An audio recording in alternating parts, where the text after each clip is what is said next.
experimentation with your help. It's called Kanfei Ruach. The melody is by Abigail Omer Uziel, and the words are from Rav Kook. In at the back of one of his books, he has a little poem he writes, and he's sort of talking to himself, and he's saying it aloud, and but it's words that we can all use for our own development. So it goes like this. Ben Adam ale lemala le Ben Adam ale lemala Ben Adam ale lemala le Ben Adam ale lemala כך אז לך יש לך כנפי רוח, יש לך כנפי רוח, כנפי נשרים אווירים, אל תכחש בם, פן יכחשו בך, דרוש אותם דרוש בן אדם וימצאו לך מיד. Thank you for indulging me in that. All right, so I'm excited about this for a couple of reasons. One is that I got to use ChatGPT for this. Why? So the text that we're looking at is called Derech HaTchiyah. It's from the book Ma'amarei HaRe'aya. Ma'amarei HaRe'aya are Rav Kook's actual published essays. In here you have the essay, his famous eulogy for Herzl, where he talks about Zionism as sort of being kind of like a Mashiach ben Yosef kind of idea. So these are like canon. These were actual texts that appeared in Rav Kook's lifetime that he and he will even reference it in one of the sources that I have here in his Igrot. He talks about the purpose of writing this text called Derech HaTchiyah, the path of revival. And Rav Kook's Hebrew is notoriously difficult, and he's very, very long sentences, very flowery. It's not always clear what he's referring to. So I put it into ChatGPT, and ChatGPT came out with something absolutely marvelous, and it made Rav Kook understandable. So we have the Hebrew original, but in your source sheets, we're gonna be seeing it in English, and you'll see the complexity of the sentences, but the ideas themselves are pretty straightforward. Okay, so the basic idea of the return of prophecy is one that comes from Tanakh, and that in Yemot HaMashiach, in Olam HaAtid, we will experience God on an intimate level in a way that we never had before. So the first verse is here from Yeshayahu, Kol Tzofayich Nasu Kol Yachtav Yiranenu Ki Ayin Be'ayin Yeru B'Shuv Hashem Tzion. So Kol is interesting. You usually think of the word the voice of your lookouts, but here they translate Kol as hark, listen. Listen, the lookouts raise their voices and they shout for joy. Why? Because we will see God ayin ba'ayin, eye to eye. Rav Kook will use other language as well for the kind of intimate relationship that we will have with God. And then the next source is Yeshayahu, which is the famous section regarding Yemot HaMashiach, Lo yareu v'lo yashchitu b'chol har kodshi, ki mal'a ha'aretz dea et Hashem kimayim layam mechasim. The land will be filled with, here they translate devotion to God, but really knowledge of God as water covers the sea. And I think that we're moving into this period right now. I personally think with AI, with certain advances in spiritual development, whether it's through psychedelics, through people, meditation, transcendental meditation, different types of. I think we're hitting a point in human history that we've never been at before. I mean, when the information superhighway, when the internet really started, we knew that like we were entering into something new in terms of knowledge, and Wikipedia came, and now you have everything at your fingertips. But now we're at a level where we're really we don't know where we're going. I mean that's the truth. It's extremely powerful. There's so much that you can learn, and these texts of Rav Kook, as you'll see, which are in very difficult Hebrew, they become accessible, and I think that's just an amazing. That's an amazing thing that we have now in our day. And then the final verse is from the book of Yoel. Vayhi acharechen eshpoch et ruchi al kol basar v'nib'u b'nechem u'v'notechem ziknechem chalomot yachlemun bachurechem chezyonot yir'u. And it will be in that day that I will pour my spirit on all of flesh, and your sons and daughters will prophesy. Your elders will dream dreams. Your youth will have visions.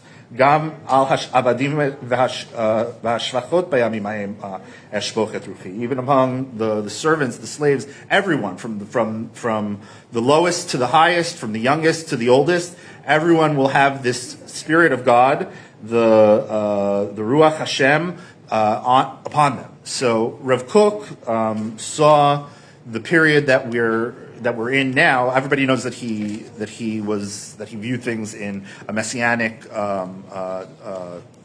terms with the return to Eretz Yisrael. But for Rav Kook, what the real joy of this was the return of Nevuah. And so Derech HaTchiyah is just from one section of it. It's about 10 pages or so, with about 5 or 6 different sections. This is the one that starts with Hazracha Hanishmatit Shel Ha'avaya Haruchanit Hamle'a B'Nitkale B'Chevra. This was written for a journal essay called Hanir in the year Tarsat. So that would be 1909. I believe.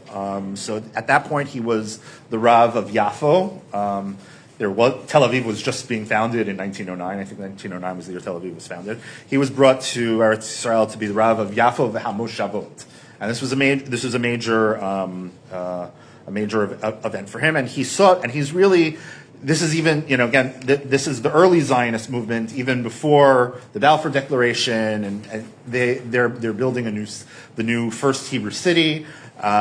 So he's seeing a whole spirit that's coming in, that he feels that history is moving in a certain direction. And so what we'll see here is Rav Kook's analysis of history and the movement of the spirit throughout history. And this is one of Rav Kook's, I'd say, one of the more difficult parts of Rav Kook. He's very similar to the philosopher Hegel in terms of the viewing philosophy as an idea that moving through time, and that it goes through periods of going ups and downs, upheavals, periods of crisis. It's not necessarily a one direction kind of thing, but Rav Kook is interested in, before we get to the question of prophecy coming back, why did prophecy disappear, and how it works in different eras, and we'll see that for Rav Kook, a lot of the. Be a couple of very interesting comments here regarding nationalism. You'll see he's very much in the early 20th century. A lot of the ideas that you'll see in contemporary Cookian circles with certain ideas about the nation, you'll see them explicitly here. It's a bit dated, and one of my beliefs regarding part of the religious philosophy of contemporary religious Zionist thinking is that to some extent it's very much still caught in that those first 25 years of the 20th century, the first 25 years of the 1900s, and especially particularly with regards to nationalism. So nationalism in other parts of the world, in other schools of philosophy, they've moved in different directions. But the Rav Kook school, they're still reading the writings of Rav Kook that were written in a different time. And so in a certain sense, they've gotten canonized. We'll see as we go along. Okay, so on page 1 at the bottom, the Essays of Rav Kook, The Path of Revival. Okay, so he calls it the spiritual infusion of a full spiritual existence manifests itself in society according to the collective's readiness to the divine ideology. Okay, so what does that mean? So he's saying that a community, a society, has to be ready for a certain kind of spiritual elevation. And all the smaller motions in material reality within each sphere of existence are drawn and related. Broad solar systems. Okay, he's going. He's saying different things here. But let's move to the next paragraph. This spiritual infusion reveals itself in bold waves within the souls of singular individuals of immense spiritual power. Very often, when Rav Kook makes comments about great spiritual individuals, he's talking about himself and his circle and his crowd, and for good reason. He had a yeshiva where some of he was trying to raise up what he thought were going to be the next generation of spiritual leaders for the nation. And so he sees these individuals, and I think he sees himself as one of them, as fulfilling a specific role in history and in society, especially in this greater messianic drive. Okay? But he says that they are only efficacious when their general essence, their national soul, is healthy. So these people, these individuals who are filled with spiritual intensity, spiritual enlightenment, they can only really take root if the society is ready for them. So turn the page. So he says that when it reveals the nation stands at its full maturation and flowering, so the society is moving in this direction, reveals among them the brightest spark of the nation's complete light, and through them highlights its supreme life direction. He says this was the character of Israelite prophecy. This was what when prophecy existed in the times of the Bible and Tanakh. So he says over here, the national psyche remained healthy throughout the long era, from the entering of the land until the destruction of the first temple. So the period of Nevuah is the period of Bayit Rishon. So Bayit Rishon, he says, of course, with intervals and brief interruptions. Okay, so during Bayit Rishon, there were Nevi'im, there were these people wandering around, but there were periods when there were ups and and there were downs. But most of our texts of Nevuah are from Bayit Rishon. Okay, and the spiritual infusion filled the nation's soul and brought within it a divine yearning that required cultivation through talent and wisdom, and brought prophecy within the hearts of its chosen ones. So there were people who were chosen for this particular gift. The great personality of the prophet held sway over the nation more by its psychic aspect than by its scholarly side. Bayit Rishon was not a period of Talmidei Chachamim per se. It was a period of prophets. It was a period of Nevi'im. And Rav Kook is going to contrast Bayit Sheni and then the period after the destruction of Bayit Sheni up until our times as the differences between the prophetic period and the period of the scholar. And he'll make some very interesting critical comments on scholarly stuff, but he also has some areas where he talks about chacham adif minavi, that there's a statement that a chacham, a scholar, is more preferable than a navi. And we know that we don't, when it comes to halacha, we don't rule based on bat kol, for example. The famous story of Tanuro Shalachnai, where the rabbis say to God, stay out of this matter. You gave it to us to decide. We don't use prophecy. We don't use bat kols. We don't use revelatory or prophetic voices to decide halakha. But at the point that we're talking about now, Bayit Rishon, he's saying that this was the period of great infusion of spirit. This infusion within the nation was deepened by the mingling of foreign infusions, which too were psychic rather than scholastic. So he's talking about here avodah zarah. So we had nevuah during Bayit Rishon, but we also had a real problem with idolatry. The psychic influx inclined toward idolatrous evil. The Yetzer for Avodah Zarah, so there was prophecy on the one hand, but there was also tremendous Avodah Zarah. And the strong Israeli soul rooted in the living God, the Holy One, became defiled from its purity. The collective movements within the nation, its politics and the like, drew from the foreign psyche, which became a poison until it ultimately shattered. So he sees the downfall of the period of Bayit Rishon as being connected to Avodah Zarah. The nation's decline, its exile from its land, caused the cessation of the psychic current, which until then had stood at the height of its strength. So the period of Bayit Rishon was the height of this type of spiritual state. Okay? Then, in broken vessels and a crushed soul, the nation returned to its land after the short Babylonian exile and sought to re-establish the position, but the vigor of the psychic current was no longer with it in fullness. So they come back from Galut Bavel, but it's not like it was in Bayit Rishon. We know this in general. Bayit Sheni, it didn't have the same the Beit Hamikdash did not have the same grandeur as in Bayit Rishon. The people were only a small number of the people actually returned from exile. So it was a great thing that there was this Shivat Zion, and in many ways the Shivat Zion that took place after the Korban Bayit Rishon laid the stages for us today. 2,000 years of exile, we saw that it was possible to come back from exile, 70 years, but this is the long exile. Just as there was a Shivat Zion 2,500 years ago, we are experiencing a Shivat Zion today, and I think Rav Kook he's touching on those kinds of things as well. Okay, so beneath the psychic confusion, the scholarly and keen intellect stood out more strongly within it. So he's saying the scholarly again. So he's focusing on chachamim, on halacha, shaping its cultural characteristic according to its source and needs. And though it became prepared to receive the spiritual infusion of spiritual being, the script was changed after the original script had become defiled. So in Hebrew, this is even harder. But this is he says. But one of the things that happened though, the inclination toward idolatrous worship ceased. What happened in Bayit Sheni is that Avodah Zarah went out the door.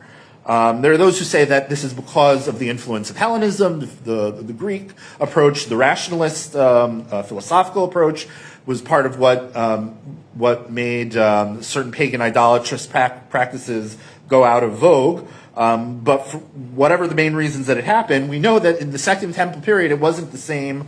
They say there's a famous Haggadah that Menashe, one of the kings, one of the rabbis said they couldn't understand how these people were going to worship idols. And Menashe comes to this chacham in a dream, and he says to them, "If you had been there, you would have been holding by my coattails to go and worship." Everybody was doing it. That was the spirit. But after during Bayit Sheni, that wasn't the case. It's still its voice was not fully vanquished. Its voice was stifled. Yet in the darkness, it still lived and influenced. It was still necessary for it to exist until it would be overpowered by the power of the nation. Now you're going to start hearing Rav Kook talk about nationalism. But nationalism that Rav Kook is talking about is nationalism of the Hasmoneans. He's not talking about nationalism of 19th century or 20th century nationalism, but he sees the period of the Hashmonaim and the return of Malchut at that period as a national renaissance, but not a spiritual one. Right, so he's going to talk about because they're directly responsible for the destruction of the second temple. Right, so he's going to talk about that in a second. And in some cases, they were less justified according to Rabbanim, than right, which we could argue were justified. Right. Okay, so the national sects emerged this period of the Hashmonaim, absorbing the external aspects of nationalism and its guardians. So people often ask, what would Rav Kook say about today? So I think these lines over here. Again, most people see Rav Kook as sort of stuck in he died in 1935, and they only see him, in that early nationalist kind of thinking. But here you're going to see a very, very sharp criticism of nationalism, and I think that if he were alive today, I think that you could use this as an argument that there's something rotten in nationalist ideology. that what the external aspects of nationalism, hatred of others intensified, characteristic of the destructive evil inclination operating under the flag of nationalism. Nationalism can bring pride to people, but it can also turn into hate against others. Although this hatred apparently directed itself only against the foreign people, so originally the Hasmonean nationalists, they were fighting against the Seleucid Greeks and the Hellenists, and there were fights against what were considered external sources.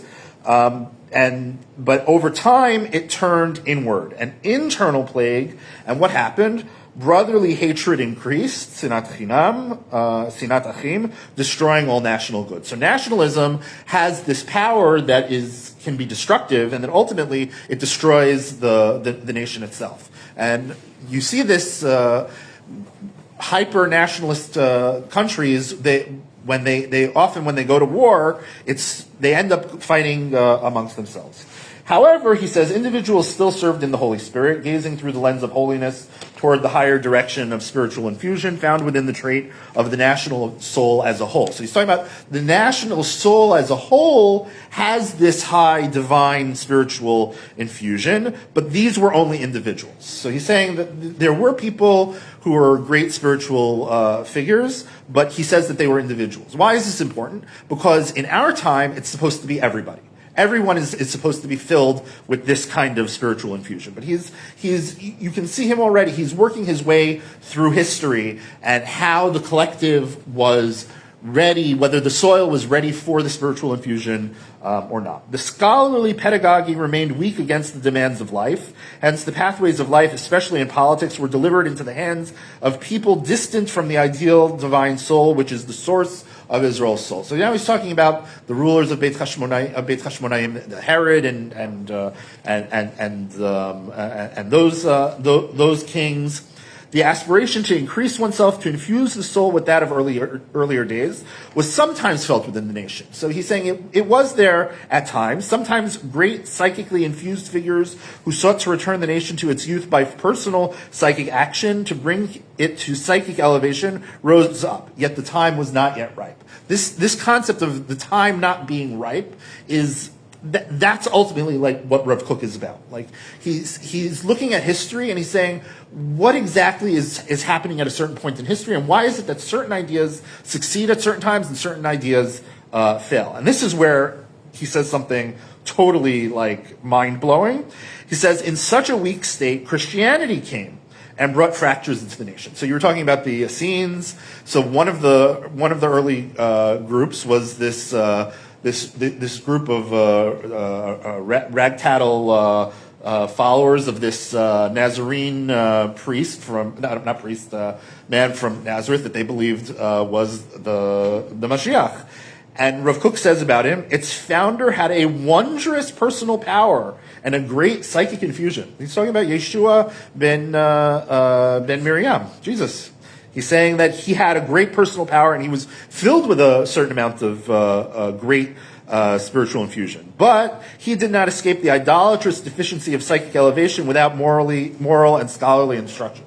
So I'm not sure if he's thinking that Jesus was the founder of Christianity, or because that's not who he was. It does turn to an idolatrous form, but it's not through Yeshu. It's basically really through Paul. After he dies. And after he dies. So it's like it's weird.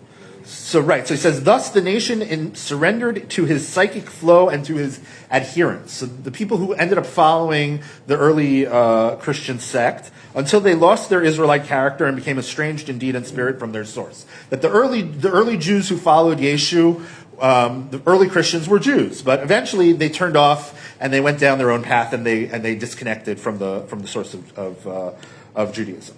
So skip the next paragraph. Many generations passed, and psychic vigor aided the practical scholarly force. So now he's talking about the period of the Chachamim, the period of Chazal. Unique personalities emerged of superior righteous men and holy scholars, crowning their practical scholarly sides. Great hardships, decline of life, sometimes erased the sensation of psychic infusion, leaving only the scholarly side dry and isolated. So he will sometimes talk about the side of halakha, the side of of Chachma. He'll sometimes call it dry, and he'll call it disconnected from spiritual roots. And then what happened? Then breaches immediately appeared. When that would happen, when the spiritual would be lost from when the spirit of the law was disconnected from the letter of the law, if you want to use the phrase of Oto Haish,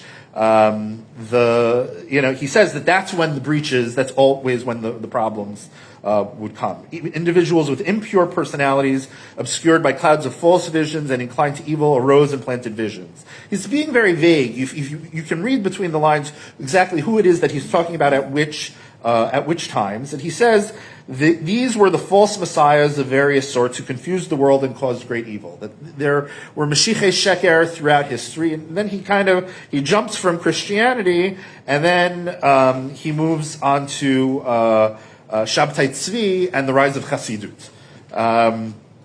So he said that each. What a big jump in history. It is a big jump in history. He jumped. He like 1,000 years. Yeah, 1,500, 1,700 years. Shabtai Tzvi is 1666. So I mean, he basically skips over. Crusades, Yeah. Islam. Right. Yeah, Islam. Right. Because he sees that whole period as basically the period of halacha and the period of chachamim. He doesn't see that as the period of great spiritual awakening. You could say that there were. He doesn't talk about tzfat. What's that? Neither does modern secular. So I mean, you could say he hasn't touched on the Mekubalim of Tzfat or the Mekubalim of Sfarad or He doesn't even touch it. yeah. So It's like a fitting thing. It feels like yeah, so he kind of skips over that, but he says that the Hasidic movement. Excuse me. No, let's read the previous paragraph. Yet not one particle of the small good that remained hidden within them was lost. So the kernel of the spiritual spark was always there. The awakening towards psychic revival against reliance on the single foundation of scholarly learning and precise practical education. This awakening reminded of the nation's healthy state in its early youth when a lamp of God shone within it and its prophets found vision from God. So he's saying even throughout all this period of Chazal and the Chachamim, the spirit of spiritual enlightenment was there, but it was always sort of like along the side.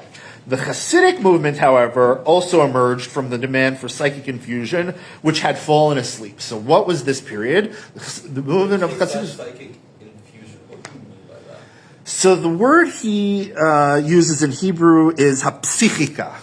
So he's not saying psychology, but he is saying that it's mentally spiritual of a certain sense. There's not really a good translation. It's not a good translation. But, But I don't have a better translation. Infusion of what? Is he just saying like the link between mind and soul? He would say that the two are the same.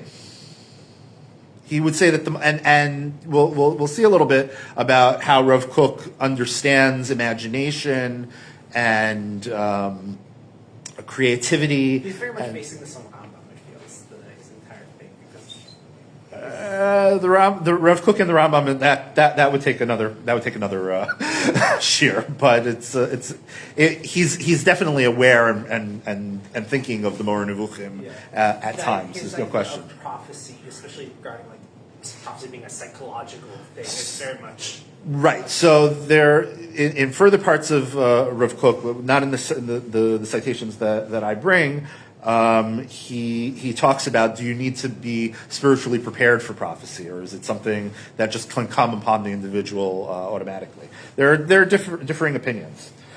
The awakening toward I'm sorry? we're on the The Hasidic movement also emerged from the demand for psychic infusion, which had fallen asleep.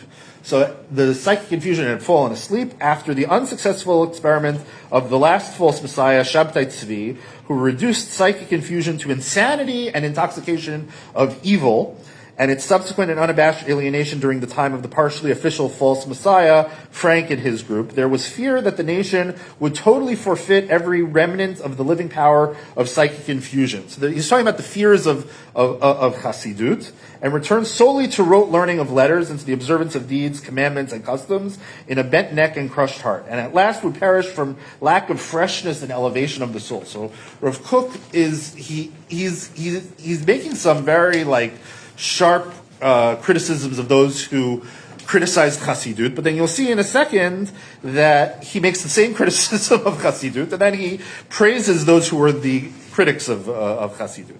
So this was perceived by the great personalities of the founding fathers of Hasidism, whose divine psychic infusion lived within them. They were great spiritual figures, but their form was entirely non-scholarly and needed to be stabilized by a regulated, marked, Torah-based education.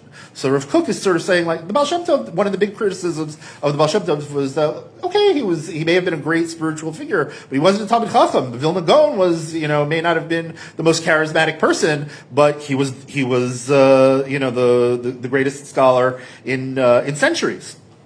So he says that the Torah-based education, what is it? With time-tabled indicators defining and creating guardrails so that the light would not fall outside and the stumbling block would not multiply. With Torah learning, with Talmud, there are benchmarks. There are points that it creates guardrails. It protects the spiritual ecstasy from going off the rails. So and it's something that you need to work on.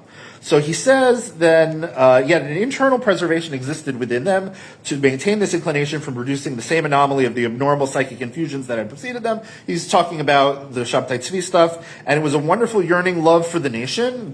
It was this wonderful period of Chassidut, a love of Israel in general, and of individuals in particular stood within that psychic infusion, like steadfast pillars that would never move from their place despite all onrushing winds. The Hebrew is even more flowery and majestic. Nevertheless, this was not sufficient, and the next generations could have lost this living good and turned it into a defilement. He's saying now Chassidut could have also become tameh if it had not been seized by tribulations through the blazing of opposition from the higher radiance of the national soul's point of awakening.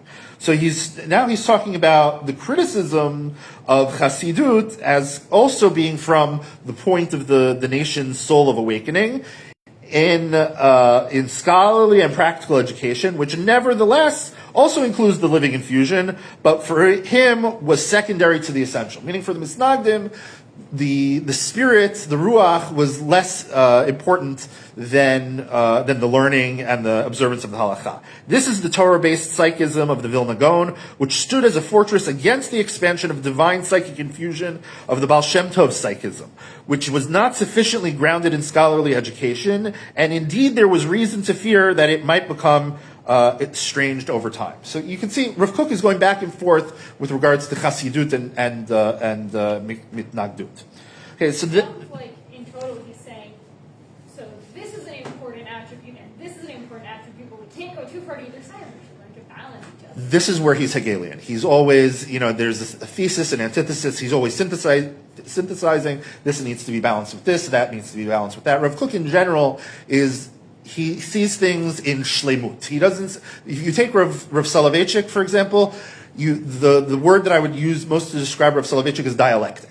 Meaning, you also have you have Adam 1, you have Adam 2. You have Ish Hadat, you have Ish Hadat. You have religious man, cognitive man. Halachic man is sort of like that third person, and he doesn't really resolve Adam 1, Adam 2, but in his Brisker Talmudic teachings, it's often dialectical. There's not always a resolution of the dialectical tension. With Rav Kook, there almost always is some kind of harmonious or some move towards harmony, towards shlemut.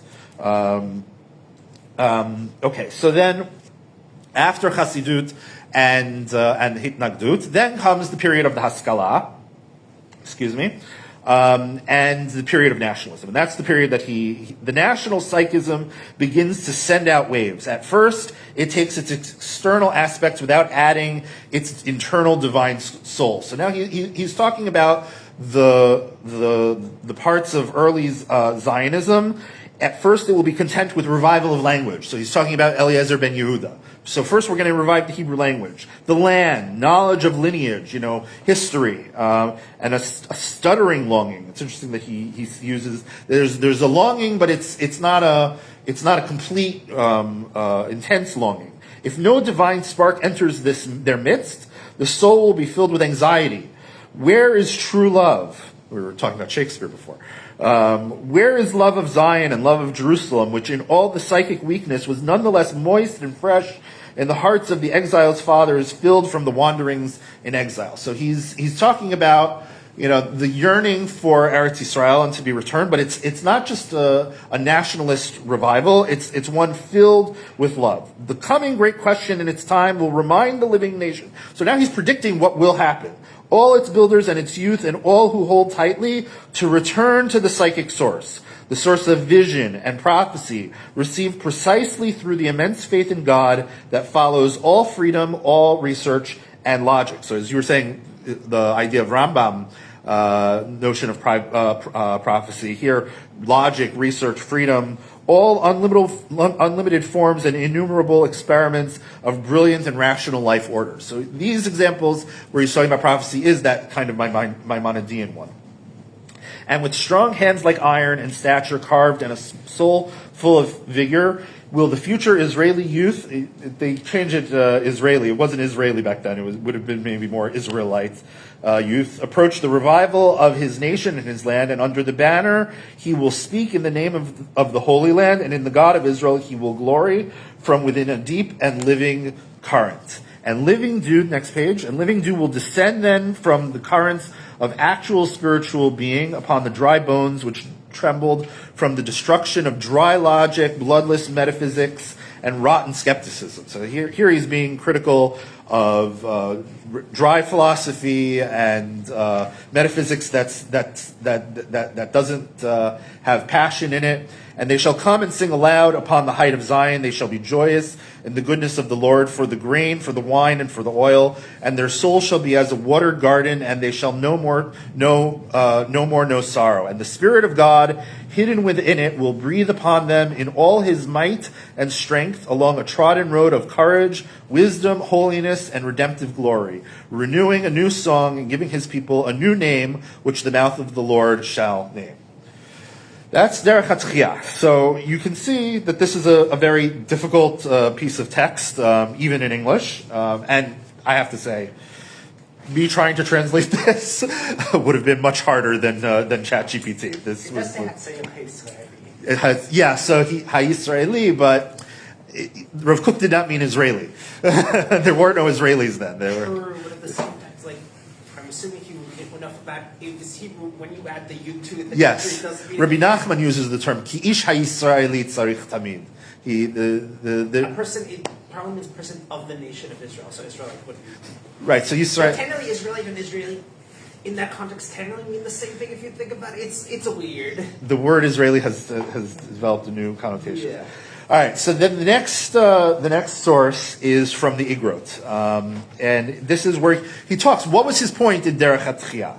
What was it? So this is my entire aim in that essay, in the Path of Revival, is to draw a clear distinction between the soul-infused flow of spirit, which grants inner life capable of bringing vitality to a nation in its full strength and passionate aspiration, and the pathways of learning acquired through a slow instruction in a spirit of rote repetition and preservation of learned matters transmitted from parents and teachers. He's basically saying that there's something wrong with the Torah learning that people are having, and in halakha that it's rote, it's not filled with passion. It's just something he sees it as important, he sees it as vital, but he sees that we need to be moving beyond that. And then again, in the days of the first epic, from the Exodus from Egypt until the destruction of the first temple, were a long chain of such spiritual infusion. This is what we just read, so he's summarizing what he said there.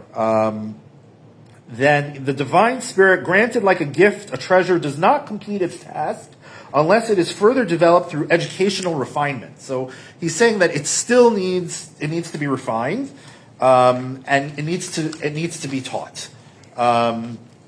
We are obligated. He says, now the spirit of revival stirs within us because these two tendencies now demand to fulfill their purpose. That we have the general education and the spiritual infusion, they're coming together. We are obligated to rouse ourselves and prepare the way for the Holy Spirit. for the revelation of Elijah, Gilui Eliyahu, for the reappearance of prophecy, when the external conditions are fulfilled along with guided learning and graduated education. Again, everything has to be done with education. He's not just saying, okay, go out and meditate and you'll achieve divine inspiration. But he's saying that we have to be working towards that goal. All of this, until now, has stood in opposition to another. The two poles, the two groups, I guess the Hasidim and the Mitnagdim, he's trying to blend their passions together. And in many ways, that's really what Rav Kook is. He's a blend of rationalist and of mystic, of a Chassid, of a Misnagid. We'll see his mystical statements in a moment. He says, now, anyone who looks wisely at the paths of life and their demands of the land of Israel, at the course of ingathering of exiles, meaning now in the steps moving toward the great future that awaits, will understand that these words of ours, he's talking about right now, are not a distant dream or a fanciful speculation, but a verified truth drawn from the very body of life itself, perceived through deep contemplation and penetrating awareness into its innermost being. What we're experiencing now, this isn't that, we're going to experience prophecy. Okay, so I started at the beginning talking about, AI and, psychedelics and, that is like where we are in 2025. Rav Kook in 1909, or whenever this particular letter was being written, he's saying, it's not far off. We're getting there. We're getting close. We're getting close. I don't know. To me, it feels like we're also getting close to something. But it's he was saying it's not a distant dream. This idea that prophecy is going to come back is not something that's just a fantasy. And he says that it is from such individuals rare and exceptional that through the multitudes entering the house of study, whole Torah scholars will emerge, such as those who will not lack readiness for divine inspiration when the hour comes for the national revival. So he's starting a yeshiva. He started a yeshiva in Yafo, and he picked some of the brightest people that he had. And one of the things that he was trying to do was he was trying to prepare them for Nevuah. In this book, Orot HaNevuah, there's a section where he talks about Beit Sefer LaNevi'im. And I didn't put that in, but his major, we'll talk about it in a second, his major student, Rab David Cohen, who's known as the Nazir, he wrote a work called Kol HaNevuah, which was just recently republished, was obsessed with Nevuah and prophecy, and he was sort of like Rav Kook's mirror, and he edited some of Rav Kook's writings, and you'll see in a second how he censored Rav Kook, because when we're talking about prophecy, we're talking about dangerous stuff. So Rav Kook wrote voluminously in notebooks, and they're called Shmona Kvatzim. So we know Rav Kook's writings. He has Orot, which was published, many different essays. We have Ma'amarei HaRe'aya. And then we have a work called Orot HaKodesh, which is 4 volumes. Orot HaKodesh was worked from Rav Kook's notebooks by Rav David Cohen, the Nazir. And he put together like a full philosophy of what he calls the lights of holiness. That's if Orot is where Rav Kook's nationalism and philosophy comes out, it's in Orot HaKodesh where his universalism and particularly the love of prophecy and wisdom and light, and Kabbalah as well. A rationalist kind of Kabbalah, if you will, or a Kabbalah using modern language and not technical Lurianic language. But you'll see in Shmona Kvatzim, so he just sort of wrote like off the page, like he wrote in a mystic state. So you'll see it here. I'll read it in Hebrew because it's even more powerful. I listened to the depths of my own soul, mitoch rigshe levavi, the stirrings of my heart. Kol Adonai koreh, I hear the voice of God calling. Va'echerad charada gdola, and I trembled a great fear. Hakacha yaradati ki lenevi hasheker, have I gone down so much that I am now a false prophet? He's thinking about himself. Am I crazy? Am I becoming a Navi Sheker? Lemor Hashem shlachani v'lo nigla elai dvar Adonai. To say that God has sent me and God has not spoken to me. Vayeshma kol nishmati homeh. But But I heard the hum. Now I'll switch to the English. But I heard the hum of my soul. A stir of prophecy begins to grow, and the children of the prophets awaken. The spirit of prophecy spreads across the land, seeking refuge, searching for heroes, full of courage and holiness, who know how to speak wisely, who will tell the truth faithfully. They will recount how the word of the Lord was revealed to them. They will not lie nor flatter. They will express their spirit in faith. So he's saying, okay, I'm afraid that I'm becoming a Navi Sheker, but eventually it's going to happen. And the people are they're going to speak about it honestly. And the very fact that he's even admitting to it, this was not originally meant for publication. And that's what we're going to see in a second. So it just, I highlighted. May I just ask quickly, when are you planning on finishing this? In 2-3 minutes. Okay. The section, right. So I highlighted over here, the supreme divine uniqueness of Israel will be known through the Spirit of God that rests upon it, which can only be fully revealed in its own land. Okay, so just jump to page 8 from Orot HaKodesh. So as I said, Rav David Cohen, the Nazir, he reworked these sections of Shemona Kvatzim. So you can see here, the offshoots of prophecy are beginning to sprout, and the children of the prophets are awakening. He's using some of Rav Kook's language that he used in Shemona Kvatzim, but he edits it. The spirit of prophecy is moving and sweeping through the land, seeking a refuge, searching for heroes, men filled with might and holiness. If I were an English teacher and I were checking for plagiarism, I would see that this is almost a direct quote from what we had before. They will know how to express words wisely. They will speak the truth in its fullness. They will recount how the word of God was revealed to them. They will not lie and they will not flatter. They will pour out their spirit in faith. So he does have that final piece that Rav Kook says that it will come out in honesty and in faith. Okay, so just the last two sections of Shemona Kvatzim. To the wellspring of prophecy we are being called. We are thirsting with parched thirst. Yet before us lies a spring of gardens, a source of living waters. Page 10. A hidden mighty holiness dwells within us. A unique living soul resides in our midst. From the spirit of the Mashiach, winds flow and blow, and they reach us. We are arising, awakening, and seeking a new life, a renewal of days as of old, founded upon our foundations, a foundation upon the cornerstone of our being, upon this firm foundation inscribed, one we know has no equal or likeness, even if we cannot fully articulate its content or express our inner spirit. So he's talking about how it's all coming together. And then finally, great dreams are the foundation of the world. The steps are different. The prophets are dreamers. In a dream, I will speak with him. The poets dream while awake. Remember, he's not saying me, but you have to understand that Rav Kook is aware of who he is. The poets dream while awake. The great thinkers dream to repair the world. We all dream when the Lord returns the exiles to Zion.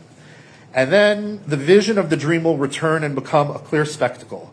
Face to face I will speak of it, showing and not in riddles, and in the image of God will be seen. In Hebrew, Va'az shav chazon achalom v'haya l'machazeh baror pe el pe adaber bo. This is the words used for how God says he speaks to Moshe Rabbeinu. Pe el pe adaber bo mar'eh v'lo b'chidot, with straight visions and not in parables. U'tmunat Hashem yabit, and the image of God he will see. So that's Rav Kook. It's pretty it's pretty intense. And any questions? No? Yeah, this is something that Rav Kook saw it, and now the question is, are we ready for it? And I think that's really the big question. I hope we are. All right. Thank you all for coming.